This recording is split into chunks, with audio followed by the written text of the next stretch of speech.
नमस्ते प्यारे बच्चों। तो हम समझ रहे थे 8th ग्रेड अभ्यास पुस्तिका कक्षा 7वीं की गणित, और हमने यह 1 से 10 तक के सभी अध्याय कंप्लीट कर लिए हैं। आज हम इसका 11वां अध्याय समझेंगे, देखेंगे। देखिए इसे, ये देखिए यहाँ पे दिया गया है अध्याय 11। इसमें है घातांक और घात। तो घातांक क्या होती है और घात क्या होती है, यहाँ पे देखें। घातांक यहाँ पे बताया जा रहा है कि हम घातांक को किस प्रकार से लिखते हैं। तो हमने देखा है इन संख्याओं का जब हम प्रयोग करते हैं तो यहाँ पे एक समान संख्या, जैसे हमें यहाँ पे दिया गया 1000।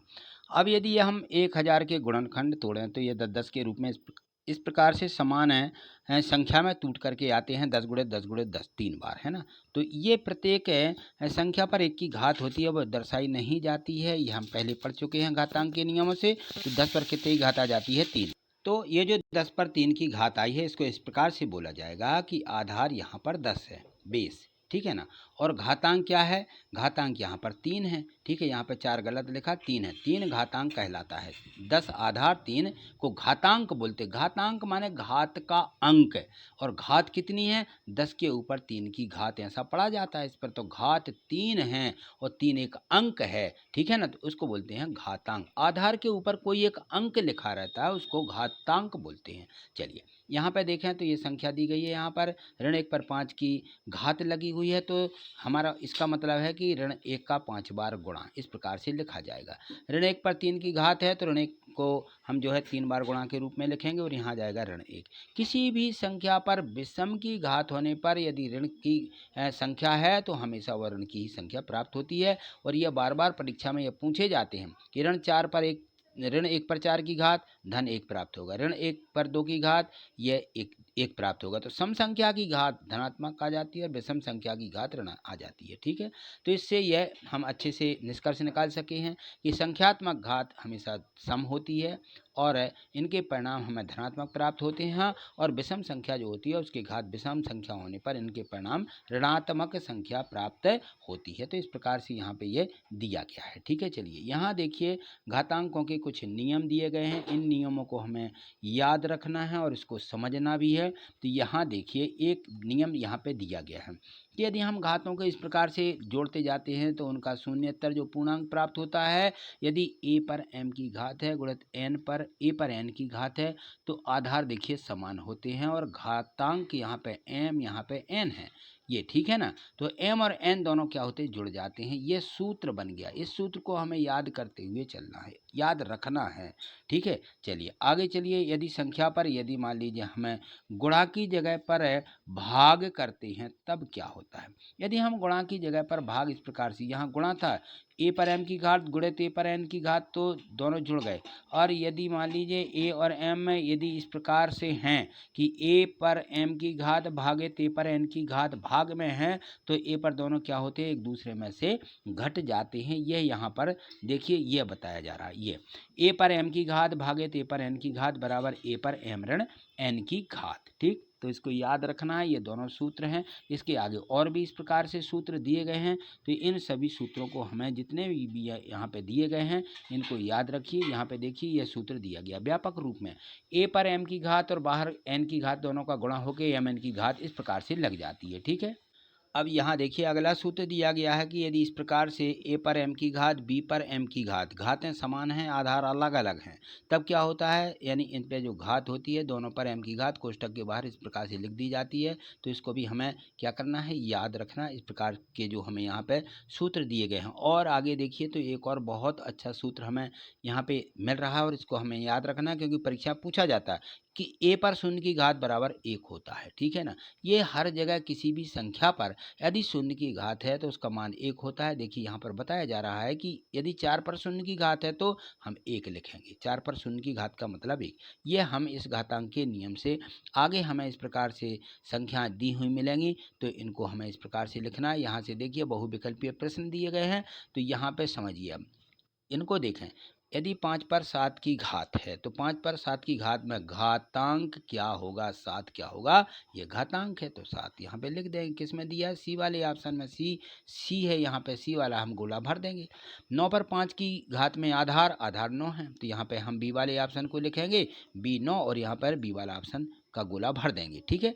प्रश्न तीसरा देखिए, इसमें दिया गया है कि ऋण 1 पर 32 की घात है, तो घात कैसी यहाँ पर 32 की घात है, इस बात का ध्यान रखना है कि जो घात लगी हुई है सम संख्या की घात है, तो ये हमेशा धनात्मक संख्या प्राप्त होगी। एक किस में दिया, ये सी में दिया गया है। ठीक है ना। तो यहाँ पे जो है ये सी वाला ऑप्शन है। तो यहाँ देखिए प्रश्न जो तीसरा दिया गया है, प्रश्न तीसरे में दिया गया है कि ऋण 1 पर 32 का मान क्या होगा। तो देखिए हमने पहले कहा था कि यदि सम संख्या की घात होती है और ये ऋण 1 लिखा हुआ है, तो ऋण 1 का 32 बार गुणा करेंगे तो सम बार आएगा, यानी हमें संख्या धन की प्राप्त होगी। और 1 का कितने ही बार गुणा करो 1 ही मिलता है। ठीक है ना। तो धन का 1 मिल जाएगा। तो ये सी में दिया गया, सी वाला ऑप्शन यहाँ पे बिल्कुल सही है। ठीक है, चलिए आगे देखें। यहाँ पे देखिए प्रश्न 4, इसमें दिया गया है कि 7 पर शून्य की घात, तो किसी संख्या पर शून्य की घात 1 होती है, तो ए में दिया गया। ए वाला ऑप्शन सही है, यहाँ पे लिख देंगे और ए वाले गोले को भर देंगे। पांचवा देखिए संख्या 645 का मानक रूप होगा। अब मानक रूप आपको इस प्रकार से संख्याओं में दिए रहते हैं कि हमें जब मानक रूप लिखना होता है तो एक अंक बाद, बाएं तरफ से एक अंक बाद दशमलव लगाना पड़ता है। तो यहाँ बाएं अंक में 6 दिया गया है और यहाँ पर 6 के बाद दशमलव लगाएंगे तो यहाँ 45 आएंगे। कितने आएंगे? 45। तो 45 देखिए 2 अंक, तो क्या करेंगे हम, यहाँ पे 2 अंक बचेंगे, तो हम 2 शून्यों वाली संख्या का गुणा करते हुए उसमें दशमलव लगा देते हैं। तो जैसे मान लीजिए यहाँ पे समझ लीजिए 645 हैं, तो हमें यहाँ पे दशमलव लगाना है कि 6.45। तो हम क्या करेंगे, इसमें हम यहाँ पर 2 अंकों वाली संख्या यानी 100 का गुणा कर देंगे और 6.45 इस प्रकार से लिख देंगे। ठीक है। तो इसमें कितना दिया है 100, तो 100 का मतलब होता है 10 गुणित 10 और बराबर में कितना 10 गुणित 10 यानी 10 पर 2 की घात। कितना आ जाएगा? 10 पर 2 की घात। तो यहाँ कितना आ जाएगा? 6.45 गुणित 10 पर 2 की घात। ये किस ऑप्शन में दिया है? ये बी वाले में दिया गया है। 6.45 गुणित 10 पर 2 की घात, ये है 645 का मानक रूप। इस प्रकार से हम संख्या को लिखेंगे।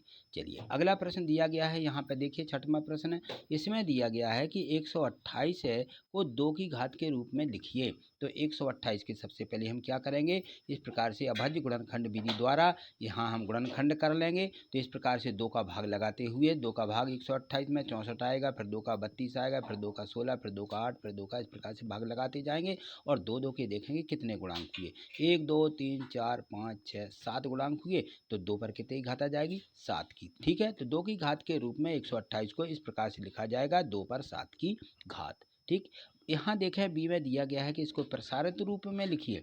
अब देखिए ए पर 5 की घात है, ठीक है, और बी पर 4 की घात, सी पर 2 की घात है, ये एक दूसरे के गुणांक हैं। तो प्रसार रूप में हम एक दूसरे को गुणांक के रूप में लिखते हुए इस प्रकार से लिखेंगे कि ए पर 5 की घात गुणित ए पर 4, बी पर 4 की घात और गुणित सी पर 2 की घात। ठीक है।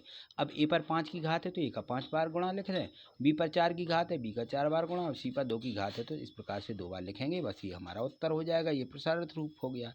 प्रश्न 7वां देखिए, 7वें में दिया गया है कि 8 पर 5 की घात का भाग करना है 8 पर 5 की घात से, इसका मान क्या होगा। तो हमने अभी एक सूत्र पढ़ा है कि भाग में घातें क्या होती हैं? घट जाती हैं। ठीक है ना। आधार समान हो तो घातें घटा के लिख देते हैं। 8 पर 5 ऋण 5 की घात यानी 8 पर शून्य की घात। और हमने यह भी देखा है कि किसी संख्या पर शून्य की घात का मतलब 1 होता है, यह भी हमें सूत्र याद है। तो इसका उपयोग करते हुए 8 पर शून्य की घात का मतलब हो जाएगा 1। ठीक है। और यह घात घटाने वाला यह भी हमने यहाँ पर सूत्र लिख दिया है। चलिए यहाँ पे बी वाला जो प्रश्न दिया गया है, इसी का बी देखिए प्रश्न 7वें का, इसमें दिया गया है कि 5 पर शून्य की घात गुणित 6 पर शून्य की घात गुणित 7 पर शून्य की घात, इसका मान क्या होगा। तो देखिए सभी पर शून्य की घात है, इसका मतलब होता है 1 गुणित 1 गुणित 1 बराबर 1। ये उत्तर आ जाएगा, बिल्कुल सरल। चलिए आगे देखिए। यहाँ देखिए प्रश्न 8 में दिया गया है कि 40 लाख को मानक रूप में लिखिए। यहाँ पे 40 लाख लिखे हुए हैं, तो 40 लाख में कितने शून्य हैं हम देखें तो यहाँ पर 6 शून्य दिए गए हैं। 40 लाख में 6 शून्य हैं। तो अब हमें इसका मानक रूप लिखेंगे तो दाएं तरफ से एक अंक बाद दशमलव लगाना, यानी 4 के यहाँ दशमलव लगा देंगे। तो जितनी संख्याएं होती हैं उतने हम शून्य मानते हुए, ठीक है, जितने अंक जाएंगे 1 2 3 4 5 6, तो 10 पर 6 की घात आ जाएगी। ठीक है ना, उतने 10 हो जाएंगे। तो 10 पर 6 की घात लिखा, यहाँ 4.000 ऐसा लिख दिया, कोई संख्या नहीं है। तो दशमलव के बाद के जो शून्य है वो उनका कोई मतलब नहीं होता है, तो सीधे यहाँ पर 4 लिखेंगे। 4 गुणित 10 पर 6 की घात, बस इसका ये मानक रूप हो जाएगा। यही उत्तर है।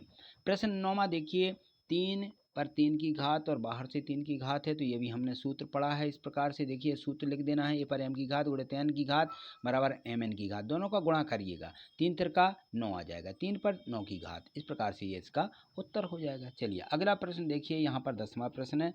इसमें दिया गया है कि संख्या 3908.78 को मानक रूप में लिखिए।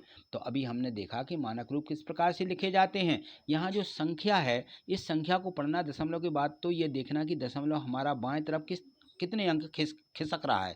तो यहाँ देखें, यहाँ 3 दशमलव आ जाएगा, 908 3 अंक है, तो 10 पर 3 की घात आ जाएगी। सीधे सीधे आपको दशमलव को आपको बाएं तरफ चला देना है। ये दशमलव यहाँ आ जाएगा और 10 पर ये देखिए 1 2 3 अंक है, तो 10 पर 3 की घात। ठीक है, इस प्रकार से इसको लिख देंगे, 3.90878 गुणित 10 पर 3 की घात, यही हमारा इसका मानक रूप हो जाएगा। ठीक है, चलिए अगला प्रश्न देखिए। अगला प्रश्न जो 11वां प्रश्न दिया गया है, 11वें प्रश्न में है कि इसको सरल कीजिए, उत्तर को घातांक के रूप में लिखिए।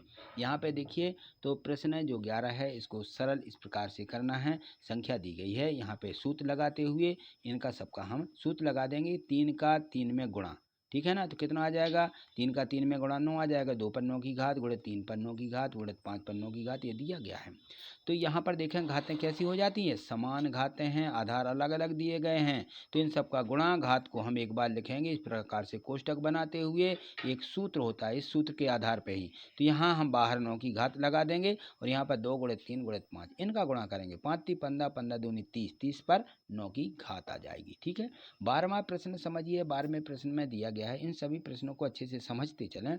देखिए ऋण 5/6 पर 4 की घात है, तो इसका प्रसारित रूप करना, यानी इसको कितने बार, 4 बार गुणा के रूप में लिख दीजिए, इसका प्रसार रूप हो जाएगा। ठीक है, इतना हमें इसको लिख देना, बस प्रसारित रूप में बस लिखना। अगला प्रश्न देखिए।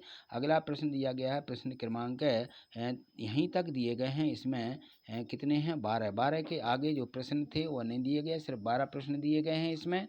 तो अब इसमें जो ऋण संख्या आई है, इनमें देखें तो समान चिन्हों का जो इसमें गुणा हो जाएगा इन दोनों का, तो ये धन धन आ जाएगा। तो इस प्रकार से देखिए, यहाँ पर इसको हम इस प्रकार से लिख देंगे।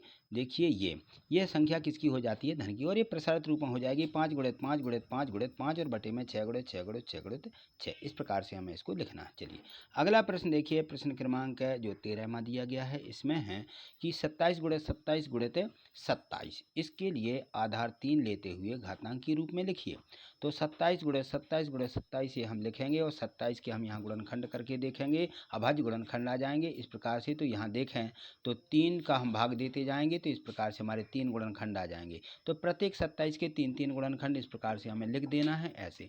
और कितने 3 हो गए, हम गिनती लगा लें तो 3 तिरका 9 हो जाएंगे, यानी 3 पर 9 की घात आ जाएगी। तो ये घातांक रूप में इस प्रकार से तोड़ के लिखना है। अगला प्रश्न देखिए, यहाँ पे प्रश्न है 14वां दिया गया है। 14वें प्रश्न में यहाँ पे देखें, यहाँ पे 216 गुणित 288 को केवल अभाज्य गुणनखंड की घातों के गुणनफल के रूप में लिखिए। तो यहाँ पे देखें कैसे हम इसकी अभाज्य गुणनखंड की घातें होती हैं, तो इनके अभाज्य गुणनखंड पहले ज्ञात कर लिए जाते हैं। तो 216 के अभाज्य गुणनखंड ज्ञात किए और 288 के गुणनखंड ज्ञात कर लिए। अब दोनों में देखें 216 की कौन कौन से आए, 2 गुणित 2 गुणित 2, 3 गुणित 3 गुणित 3, और 288 के यहाँ 2 2 का भाग लगाते गए, फिर नहीं जाता तो 3 3 का जाएगा, है ना। तो 2 का भाग लगाए 144, फिर 2 का 72, फिर 2 का 36, 2 का 18, 2 का वहाँ से 3 का आ जाएगा, 3 तिरका 9, 3 एकम 3, ये आ जाएंगे इसके दोनों के। यहाँ पे हमने गुणनखंड लिख लिए, तो पहली संख्या के जो गुणनखंड थे इनको लिखा, और फिर दूसरी वाली जो हमारे पास में संख्या थी इसके हमने गुणनखंड यहाँ पर लिख लिए।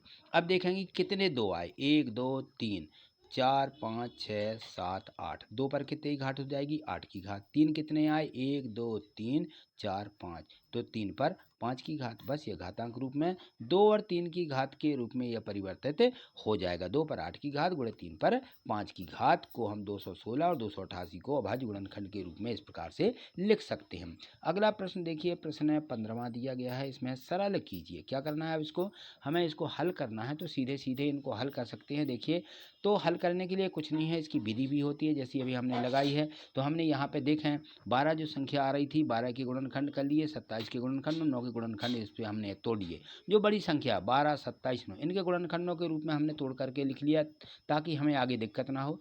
यहाँ देखें तो हम 12 को किस प्रकार से लिख सकते हैं, इस प्रकार से हम लिख सकते हैं कि यहाँ पर यदि हम 2 पर 2 की घात, 2 दूनी 4 होता है, गुणित 3, ठीक है ना। और इस पर 5 की घात लगा दी हमने। 27 को 3 गुणे 3 गुणे ये 2 की घात लगा दी। और 9 को चाहे तो हम इस प्रकार से हम तोड़ सकते थे इसके लिए कि 9 को यदि हमें तोड़ना है तो 3 गुणे 3 लिख करके तोड़ सकते हैं। तो इस यहाँ से घात जो हमारी प्राप्त हो जाएगी। तो इस प्रकार से संख्या को हम इसको यहाँ पे लिख दें।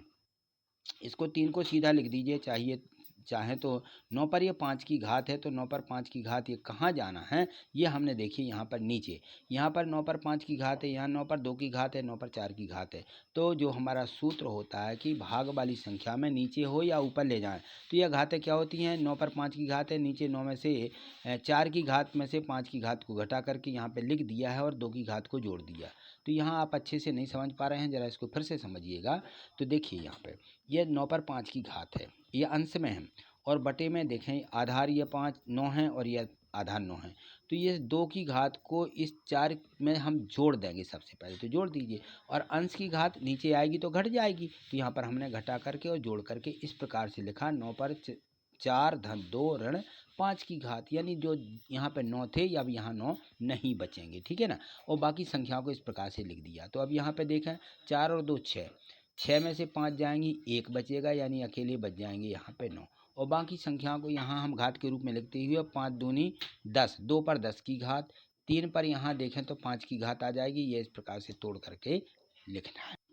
अब यहाँ देखिए आगे, देखिए 3 पर कितने की घात आ जाएगी, ये 3 की घात, बाहर 2 की घात है, तो 3 दूनी 6 की घात हो जाएगी। इस प्रकार से 6 की घात लिखा, और 2 पर 10 की घात है, 2 पर 5 की घात है, ऊपर जाके ये घात घट जाती है, ठीक है ना, समान आधार होते हैं। तो ये घटा करके हम इस प्रकार से लिखेंगे, 2 पर 5 की घात है, और यहाँ 3 पर देखें, 3 पर 5 की घात, यहाँ धन 6 की घात, और 3 पर ये 2 की घात यहाँ पर घट करके यहाँ पे लिख दी जाएगी। 2 पर 5 की घात 3 पर कितने की आ जाएगी, 6 में से 2 घटा दिया तो 4 5, और यहाँ बचेंगे 4, 5 4 9, 2 पर 5 की घात, 3 पर 9 की घात, ये आ जाएगा। अब इनके हम गुणा करें कि 2 दूनी 4 दूनी 8 दूनी 16 दूनी 32 आ जाएगा 2 पर 5 की घात, और 3 का 9 बार गुणा करते हैं तो ये संख्या हमें ये अब मिल जाएगी 1968 पर 3 की घात। और जब हमने इनका गुणा किया और 32 का गुणा किया तो टोटल हमें मिल गया यहाँ पे 6,29,856।